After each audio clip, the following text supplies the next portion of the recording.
উত্তমবাবু সারাদিন সারাদিন উত্তমবাবু, এই অন্ধকার সময় আপনাকে খুব দরকার।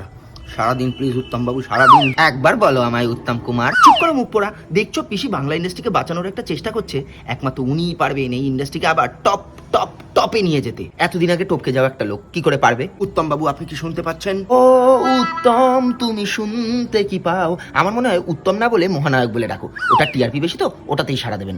ও মাগো, এই আমায় কে চড় মারলো? এই উত্তমবাবু মেসেজ করেছেন। আমাকেও মাঝে মাঝে নেতাজি আর রবীন্দ্রনাথ ফ্রেন্ড রিকোয়েস্ট পাঠায়, আমি ইগনোর করি।